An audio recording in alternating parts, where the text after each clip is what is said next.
we're going to first look at something very interesting in terms of just perspectives in terms of the throne room and the temple or the Holy of Holies. So when we read, let's read from Revelation 4. Also in front of the throne there was what looked like a sea of glass, clear as crystal. In the center around the throne were 4 living creatures, and they were covered with eyes in front and in back. Now, God's throne represents the highest authority of all that exists in heaven and on earth. So let us consider what the throne is all about. In the Old Testament, throne or seat, kisei, is used more than 130 times, and it was most commonly used to designate a seat of honor, and often the physical appearance of a throne reflected the glory of the king. Like in Solomon's case, his throne was full of splendor. It contained ivory, special wood, and some of it was covered in a fine layer of gold. In the Old Testament, God's throne is emphasized regularly, especially in the Psalms as well, and that always pertains to his absolute eternal authority. Your throne, O God, is forever.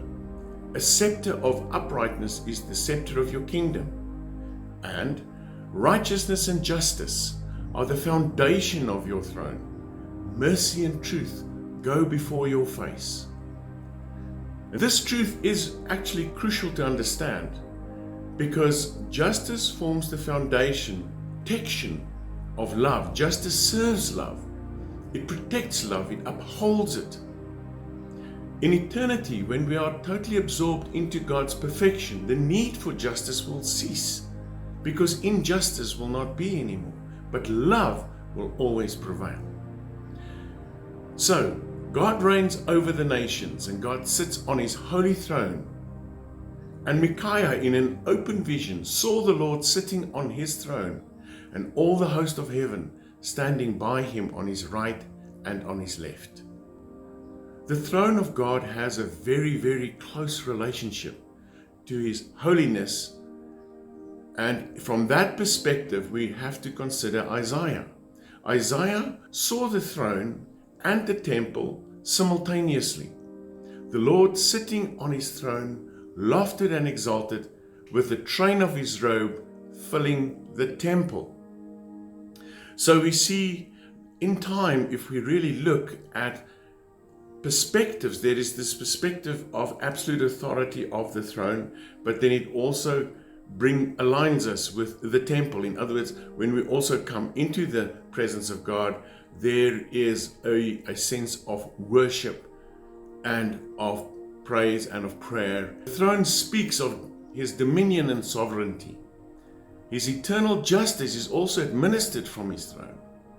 Daniel saw that thrones were set in place, and the Ancient of Days took his seat. Thousands upon thousands were attending him, and myriads upon myriads were standing before him. The court sat, and the books were opened. So now we see the absolute authority of God. We see the temple aspect of worship and adoration, and now we see the court where the books are opened as well.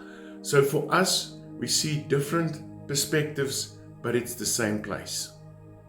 The King and the merciful Judge sits on his eternal throne.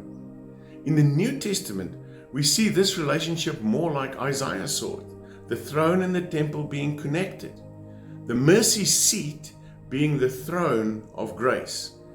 And that's the difference. When we as Christians come to the throne of God, we do not come to the judgmentalness of that throne, to the judgment per se. Of course we will be judged as well.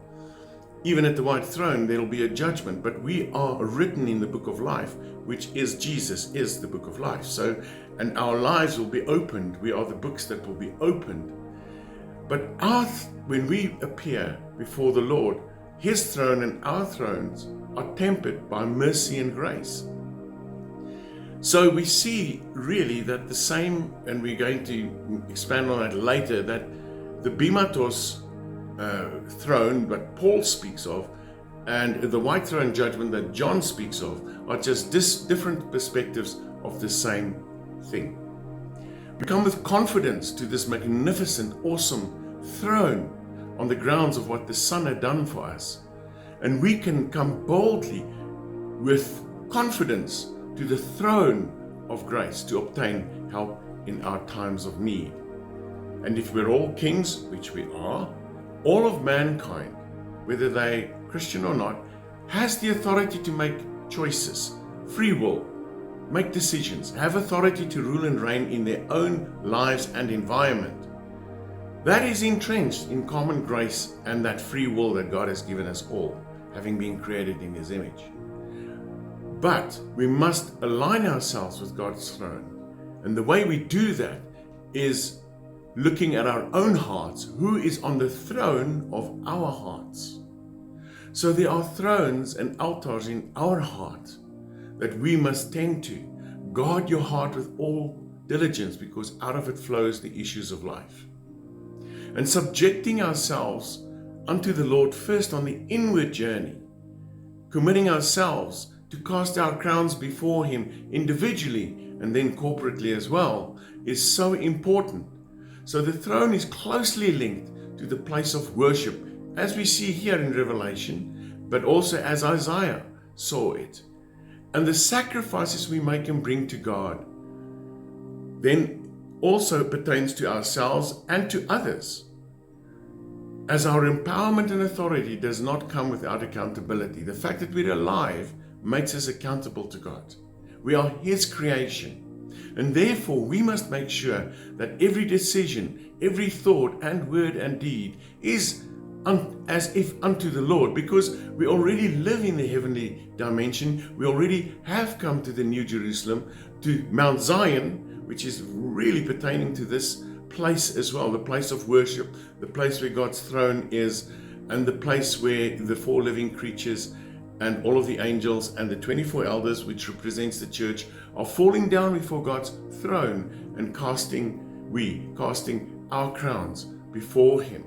So it's very, very important to understand that concept, that the courts of heaven, that the temples, Holy of Holies, and that the throne, the place of absolute authority of God, where He's in glory and splendor, is actually the same place. That is, in other words, God's presence.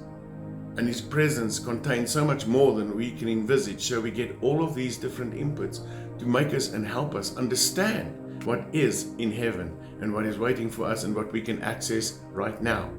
As Paul wrote, I appeal to you therefore, brothers, by the mercies of God, that you present your bodies as a living sacrifice, holy and acceptable to God, which is your spiritual worship. Be not conformed to this world, but be transformed by the renewal of your mind, that by testing you may discern what is the will of God and what is good and acceptable and perfect.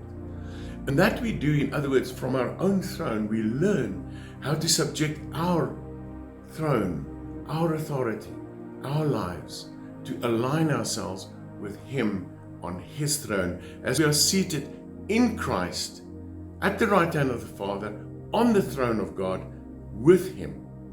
That's why it's so important that we submit completely in all things to Him in loving devotion. So our throne surrounds His throne in one metaphor or picture, figuratively speaking. But also in Him we have absolute authority, when in loving devotion we are entirely submitted to Him. So we must understand that important link between the Holy of Holies and the throne room and even the courts of heaven from heaven's perspective. What is the practical truth of all this? Even though they convey different aspects of the same place. It is the place of sacrifice, of obedience, where the curtain has been removed and we have free access into the presence of God to come before Him on His throne. But we also come before Him, before the throne of grace, which was the covering of the Ark of the Covenant in Old Testament picture terms. Now we come to our covering, which is Jesus Himself. And we must understand these things so that we have more understanding of the authority and the glory and the blessings that we contain as vessels of honor for Him. So this is borne out now, when everyone in this throne room spontaneously, in loving devotion, starts to worship and glorify God and the Lamb, as we'll see very presently. Then let us do the same. Let us right now start to worship and honor and bring glory to the King of Kings and the Lord of Lords as we come into the Holy of Holies, as we come into the throne room, as we come into the courts of heaven, and give Him the due glory, exaltation, praise, and worship that is coming from us from a sincere heart with all love and adoration. Blessings for today.